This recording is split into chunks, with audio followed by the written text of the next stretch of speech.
Hello, how are you? Welcome to my channel. My name is Ruth and today I am going to be continuing on with my collection series, and today we are going to be looking at face powders. So I have a few kind of subcategories, I suppose, in my powders. I have pressed setting powders, I have pressed finishing powders, and I have a loose finishing powder. So let me discuss. First up, we have my pressed setting powders. So this one is from Kosas. Amy very kindly, I think, decluttered this to me. I'm really sure it was Amy. It is the Cloud Set in Breezy. It's a bit dark for me at this time of year, but it does work for me in the summer, which is really when I like a setting powder. I don't know why I'm swatching these because you're not going to see half them anyway. But anyway, I would be a bit glowier. I was going to say sweatier, but you know, ladies glow, don't they? Yeah, so in the summer I like a setting powder like this. Gives you an extra bit of coverage, especially when I use the likes of like just my e.l.f. Halo Glow or something like that as my foundation. And this just gives an extra bit of coverage in areas where I need it and helps tamp down the glowiness. My absolute favorite powder, and I'm so glad I bought this. Give it a bit of a clean, Ruth.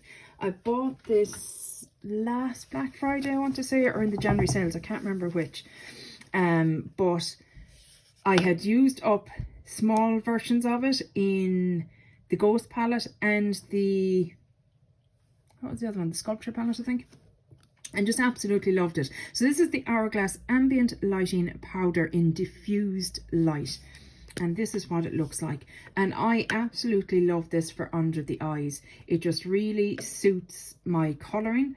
It suits my older under eyes.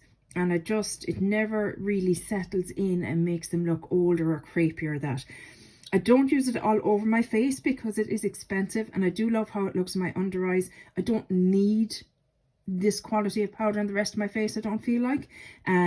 So it'll last me a while, I've no doubt, but I love it and I'm glad I bought it. I know it's expensive, but it's one of those expensive products that I'm glad I bought and thoroughly enjoy. And I don't think I've ever thoroughly enjoyed a regular face powder before that one. The other face powder then I have, setting powder, is from Kiko, and it is the Radiant Fusion Baked Powder in 01. And this is the one that I then used all over my face. So I suppose this one is a bit more yellow. But it's a good powder for all over the face. It does the trick. There's nothing particularly special about it. I don't think I'd purchase it again. I don't know, maybe if it came in one of their limited edition packaging, if I use this up, I might consider it because I love their packaging. But it's doing the trick for me, so that'll be staying in my collection. So that is 3 standard kind of setting powders. Next we have pressed finishing powders.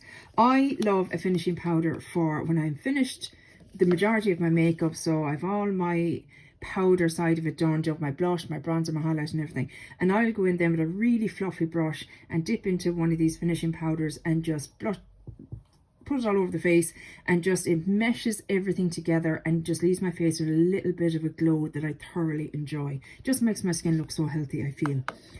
This one was decluttered to me by Rita from 10 Red Lipsticks. I was curious about it. This is the Physicians Formula Butter Blush in the shade Plum Rose. It's the Mura. I can't pronounce that right, I don't think. But this is what it looks like, and it's a bit of a nothing powder. It's not a blush. I don't know who that would be a blush on, no matter how pale you are, because, I mean, I'm fairly pale and nothing coming up there. So I thought I'd try it as a finishing powder. And do you know what? I have other finishing powders that I prefer, so I don't need it. So I'm going to let this one go. This one is going to be decluttered. The next one I have is from Revolution. This is the Revolution Pro Skin Finished in Luminescence. And this is a firm favourite. I absolutely love it. Again, it just gives the most beautiful, healthy glow to the skin. And just everything blends together beautiful with it. I have the hint of a glow. I don't know if you can see it, but it's beautiful and I absolutely love it. One that I bought this year is from Wycon, I think it's called. I'm really sure I'm pronouncing that right. I bought it when I was in Italy this year, in Florence, This is the the Bright Bloom Radiant Powder in the shade 01 Aura Light. And I bought this because, one, I like these kind of powders, and two, I was just curious about this brand, so I wanted to buy a few products in categories that I know I really enjoy to be able to tell if I liked it or not. And of course, now she can't open it. There she goes. So it's lovely. It's kind of got a, if you can see, you know, it's kind of geometric. It's cool. I like it. The powder itself is fine.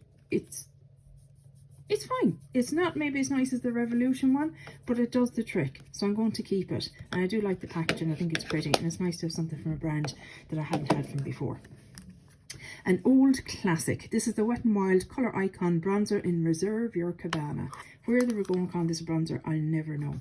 This is so old, but I don't care. I'm using it at the moment. Beautiful pen in it. It's dry. It's getting dry, but again, it still works beautifully. And just, oh, I love it. I love it. I really think Wet n Wild are missing a trick by discontinuing it, because I can't see it in Ireland anymore. It seems to be gone completely.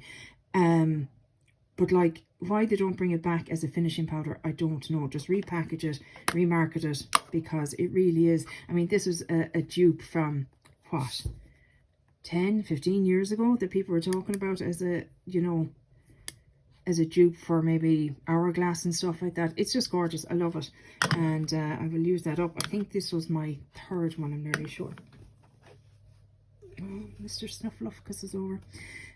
Puppy is sleeping. I know he's not a puppy. He's 14, but he's still my puppy. The last one I have, and I have repurchased this. I've used one fully. I accidentally decluttered one, and I've repurchased it. This is the e.l.f. Halo Glow Setting Powder. This is in the shade Light, and again, this is beautiful. My only problem is it's you know, it's a loose powder, and loose powders are messy. I would love to try the pink one, but you can't get it here in Europe for some reason. It does have a tad more coverage to it than the others, but still, once you use a fluffy brush and just lightly buff it over everything, it just, again, melds everything together beautifully. And yeah, I just love the look of it. It's one of those hyped products that I think is worth the hype, in my humble opinion. And that's it for powders, guys. I think that's a fairly healthy collection, to be honest with you, you know, comparison to what I had years ago.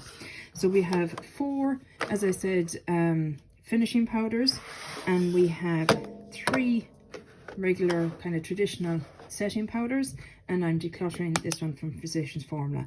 So I have, what's that, 1, 2, 3, 4, 5, 6, 7 powders in total. I mean, I don't think that's that bad. Do you? What's your collection like? Do you like finishing powders? Do you think they're an unnecessary step? Look, I don't need them, but I thoroughly enjoy the effect that I get from them. So I personally, you know what I mean, I just enjoy it. So I'm happy to have it as an extra step in my collection, do you know. But yeah, that's it for this video, guys. I really hope you enjoyed it, and hopefully I'll chat to you in the next one. Take care. Bye. Slán.